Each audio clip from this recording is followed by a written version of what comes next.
about electricity market design in Southeast Asia, harnessing opportunities for renewable energy growth.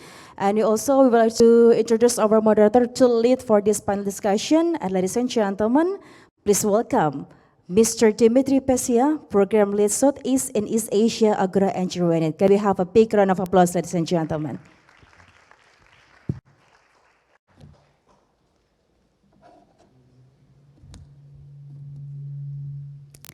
For this session also, we are open for the question and answer to all the participants. Thank you so much. Can we have a big round of applause, ladies and gentlemen?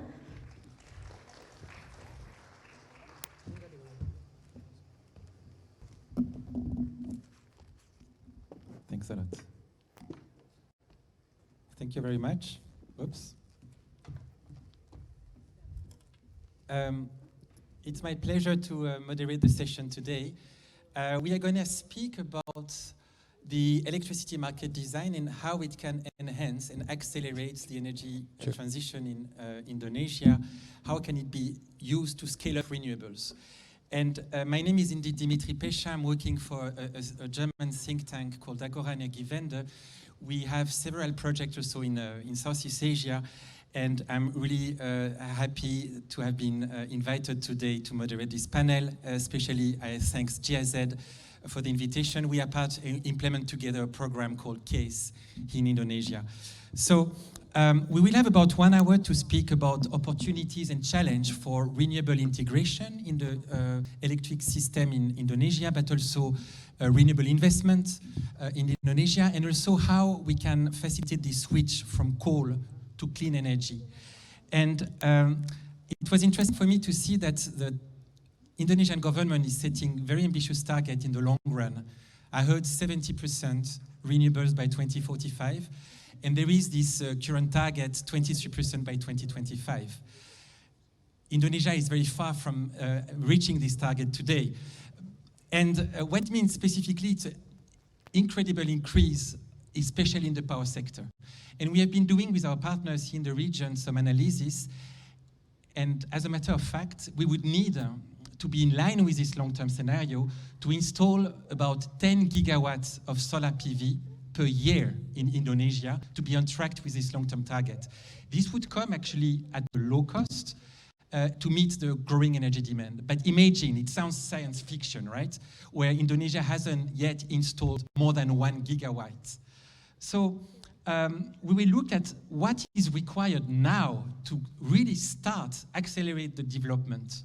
How can we move from less than a couple of megawatts to a 1 gigawatt scale investment, especially in solar power, but also in wind energy, in order to meet these long-term targets? So Indonesia has implemented important reform. You all know the Presidential Regulation 112, which I think is an important milestone to have a more stable investment framework for renewables. We will investigate this in details. Is it enough? What is required more? Before going into a panel discussion with very distinguished guests, I would like to ask my colleague, Ernst, who is power market design expert, who will give us a bit of a framing. What do we mean by market framework, and how can it be helpful in a system like Indonesia to rethink the way market operates, to scale up rapidly renewables? So Ernst is actually an expert on market design, and he will lead you through a short presentation, about 10 minutes, before we will go into the discussion with the panelists. So Ernst, the floor is yours. Thanks so much, Dimitri, and good afternoon to all participants, both those participating online and here in the room. It's a real pleasure to be here among you today, and also my thanks to GIZ for inviting Agora to this really great conference today. So as my colleague Dimitri mentioned, I will just start with a very brief introduction about electricity market design. What is it? And what elements do we need to consider when we're thinking about system transformations for renewable energy growth? So essentially, when we talk about electricity market design, we are referring to all the rules, regulations, policies, incentives, and mechanisms for procuring, managing, and balancing supply and demand. So in fact, when we talk about market design, we're speaking about power systems in their totality and what's needed to reach certain predefined sectoral objectives. And of course, the key thing to keep in mind is that when sectoral objectives change, let's say decarbonization, the market design underpinning the system likely also has to change. So that's what we're doing when we're working on electricity market design. And over time, we've witnessed the emergence of a multitude of systems, both traditional ones, hybrid market models, competitive variants. The key thing being that electricity market design is not just about market liberalization. The liberalization pathway is only one very specific detailed route of electricity market design, but it's in fact much more than that. So let's have a look.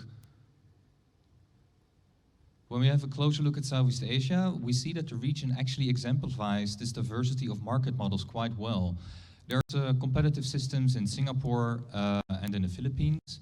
There's a traditional system, traditional utility system in Brunei. And in between that, in between those two ends, there's a range of single buyer models, different variants of these single buyer systems, where the utility retains a key role along the value chain of supply, transmission, and distribution, but also procures bulk energy from independent power producers. And there's like different variants of within these systems. The key thing to keep in mind is that all these power systems were designed to achieve traditional sectoral objectives. We need power systems to deliver reliable energy, electricity without interruption. We need to have sufficient supply available over long durations to meet peak demand. And of course, this all needs to be done in such a way that we as consumers can all afford it. Now, when we're thinking about zero carbon power and a massive shift to renewables, there's a couple of additional objectives that jump to mind that we need to consider. So these are, the greater the share of renewables, the more important it becomes to look at the flexibility of the system. How can we accommodate variable supply? Of course, we also need to provide revenue certainty for new technologies, especially renewables with zero marginal costs. And we need to look at how market designs can enable new business models. How can we promote local distributed energy resources? How can we encourage investment in storage technologies with completely different operational profiles than conventional baseload power plants? And how can we move to a situation where we can use electricity to produce fuels and even couple electricity sectors to industry sectors, looking further ahead? And of course, those three things, they need to be complemented by credible exit pathways for carbon-intensive assets. And this is also at the core a real market design question. Fortunately for jurisdictions in Southeast Asia, it's not necessary to do all those things at once. Instead, it's much better to look at the short-term priorities. And these priorities, they depend on the level of variable renewable energy deployment in the system. And if we look at ASEAN overall, we see that most jurisdictions are in either phase 1 or phase 2. So what does it mean? It essentially means that it's very critical right now to put in place the right mechanisms to massively accelerate low carbon investment, renewables investment, complemented by a halt to fossil fuel investments. And in fact, multiple studies have shown that it's indeed a more cost-effective pathway to shift to low-cost renewables. And this needs to be complemented by unlocking latent flexibility in the system. So what inflexibility arrangements are currently potentially providing, inhibiting more flexibility of the system? So those kind of assessments will become increasingly important as renewables enter the grid. In terms of investment from a purely market design perspective, don't worry, I'm not gonna go through all these points. Essentially, it's three things we need to keep in mind. Of course, we need predictable policy support to harness sufficient investment in these low cost but high upfront capital cost technologies. And we need to have a level playing field. So it also means we need to look at what is the incentive structure for fossil-based plants versus renewables, and is there an equal level playing field for competition between these two? And this needs to be complemented by a strategy for system transformation. Essentially, that brings us to the flexibility issue. So we really see our system flexibility at the core of the energy transition. It is in fact really the core priority alongside renewable investment, to the extent where it's kind of becoming a new paradigm, rendering baseload power obsolete. So on these two graphs, you can see on the left side, this is data from Germany, a situation, a certain day where renewables were able to meet all load, so all demand in the system, even to a point where there was more available than the load required. So there was excess supply. Fortunately, in Germany, there's integrated grids with neighboring countries, so this excess supply could be exported to neighboring countries. So what we saw there was grids acting as a key flexibility enabler to accommodate surplus power production from renewables. On the right-hand side, we see the fluctuating supply pattern from conventional assets, both on a daily basis, but also with a weekly variability, as on a certain days, the output from wind power massively increased. And this really goes to the core of the flexibility paradigm. That is, we need to think differently about all the supply, demand, and network sources in our system.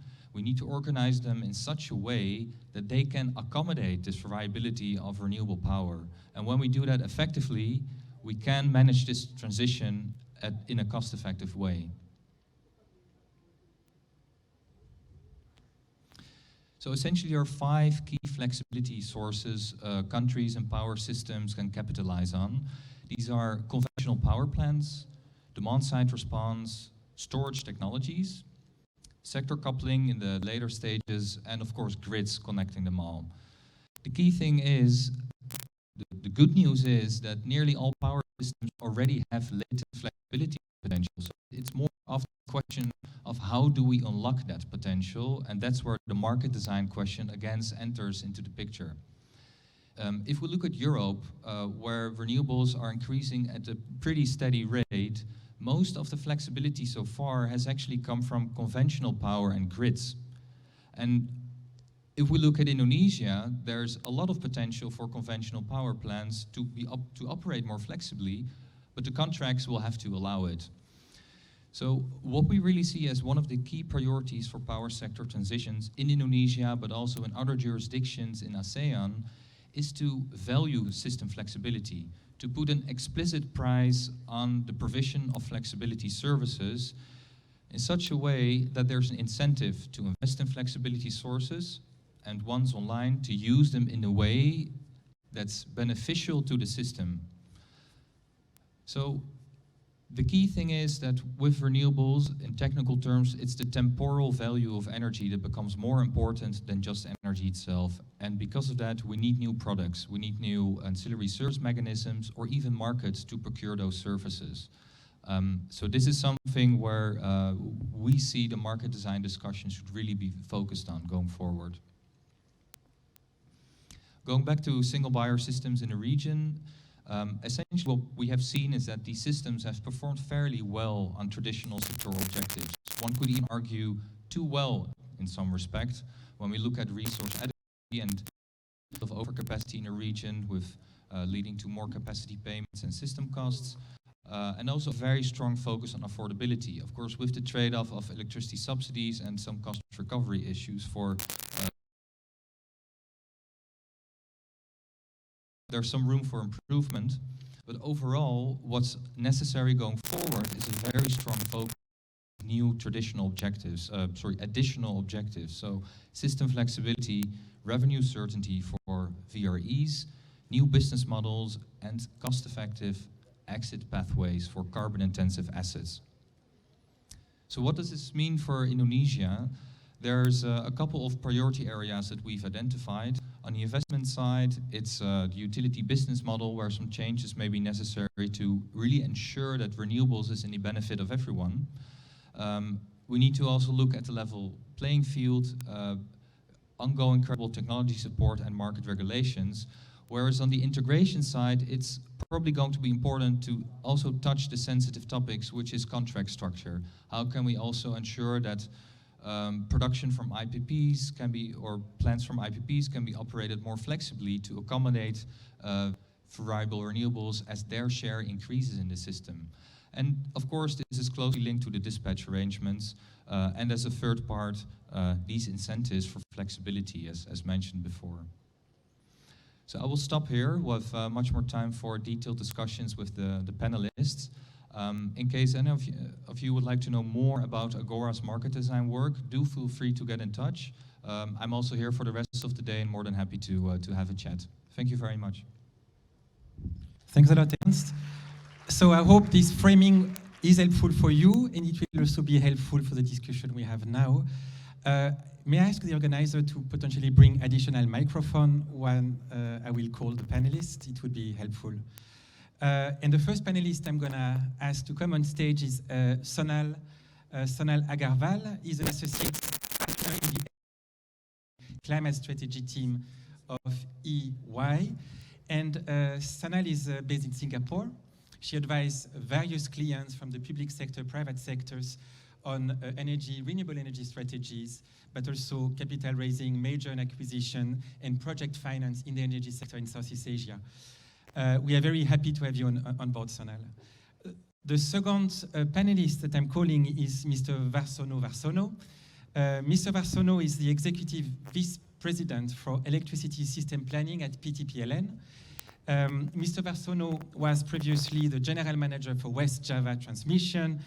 As such, he has a very deep understanding and knowledge of the operation of the Indonesian system, and he holds a Master of Philosophy in Power System from Abertay University in Scotland. Thanks a lot, Mr. Warsono, to join us. And finally, may I ask Ivan Sutanto to join us. Ivan has been with Adaro Power for more than 5 years, and he is responsible for...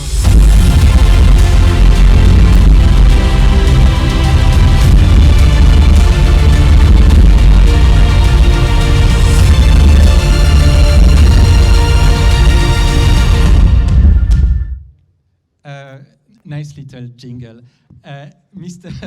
Sutanto is actually responsible for the development of business in Adaro Power and wider partnership in Indonesia, but also in the broader region.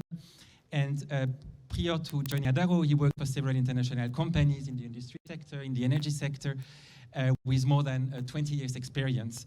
And interestingly enough, he has also studied in Germany, in Esslingen. So we are very happy to have you, all of you three, on board today. So we're going to discuss a little bit about this three dimension about renewable in Indonesia, from the perspective of investment, from the perspective of integration of the system, also from the perspective of how can we shift business model from coal to clean. And my first question will be to you, Sonal, regarding the renewable energy investment landscape. You have a huge understanding and knowledge about the sector in the whole region. How do you assess the investment framework in Indonesia when it comes to renewable integration or renewable investment? And what progress have been made? Which barriers still exist that you think should be actually moved? Thanks, Dimitri. Am I audible? Not yet. Test. Is it better now? Maybe a bit closer. Yeah. Okay. First of all, I would like to thank the hosts and the organizers for inviting me today. So that includes Indonesia Ministry of National Development and Planning, Bappenas, Ministry of Energy and Natural Resources, MEMR, GIZ, and the other German implementing organizations, including Agora. So thanks very much for the invite. Happy to share my insights here today. Coming to your question, Dimitri, about the investment framework in Indonesia and how investors and private sector perceive it, I would like to break it down into 4 dimensions. But before I do that, I would like to say Indonesia, we all know, has massive renewable energy potential. So there's excessive potential for solar, for hydro and geothermal. There's respectable potential for wind energy in Indonesia. The cost competitiveness of these technologies have improved over the last few decades. So now the question is, why is Indonesia yet to deploy these technologies at a large scale? Now, the 4 dimensions where I want to explore the reasons are: one, is there a business case for renewables in Indonesia? Second, is the regulation or the perceived, the way the regulation is perceived by private sector conducive for renewables? Third, are there enough opportunities at this moment for private sector to invest when it comes to renewables? And fourth, is there enough capital available to fund those opportunities? So let's start with the first one, business case. I think in Indonesia, the business case for renewables heavily relies on early retirement of coal-fired power projects. And we heard since yesterday to this afternoon and even right now, given the power system design of this market and the legacy frameworks that were designed around fossil fuel generation to fuel economic growth, the overcapacity in the system does not provide enough room for renewables to come in. So some of the major grids in Indonesia are oversupplied. Unless those power projects are retired early or the demand catches up, which is a long-term thing, there is no room for renewables to come in. But progress is being made. Indonesia is participating in initiatives like JETP, ETM, using levers like carbon tax, carbon trading to make it happen. So that's being taken care of, but maybe more acceleration of those initiatives is what's required. The second dimension on regulation, the way private sector perceives the regulation is it's not as conducive as it is in the other neighboring markets to invest in renewables. Now, there is some progress being made on presidential regulation that delinks renewable energy ceiling tariffs from the cost of generation, national cost of generation, which is heavily dependent on coal. But there are other things, for example, the local content requirement that might make projects more expensive, the land acquisition issues, the long permitting, etc., that makes it the development lead times extremely long and expensive for private sector to make it happen. The third dimension, I would say, is are there enough opportunities, tenders, pipeline? There are some projects, but they are far and few. There is huge potential and room to unlock this pipeline in Indonesia. So now PLN has tenders coming up. They negotiated with private sector. But the view is that if we have processes that make all these negotiations and tendering faster, maybe there would be more action on the opportunity side. Now that again links back to the first dimension where we say, is there enough business case for renewables? Otherwise, it becomes an additional burden on national utility like PLN to have overcapacity in an already oversupplied system. The fourth one, last one, capital. Do we have enough capital to fund this transition and renewable energy opportunities? So far, the projects that have reached financing stage have not seen any challenges in access to capital. There has been sufficient interest, both equity side, debt side, to fund these projects. There is enough capital focused on Indonesia as a new opportunity hub in Southeast Asia when it comes to renewables. So I don't see that as any challenge for Southeast Asia and specifically for Indonesia. I'll stop there. Yeah, thanks you very much. I think it's very helpful that you highlight these 4 dimensions. I may turn to you, Mr. Warsono, because as a main player for renewable energy integration in Indonesia, ultimately, and as a vertically integrated monopoly in Indonesia, you will have a key role, of course, to play for this investment to be done and integrate in the system. And Sonal highlighted a couple of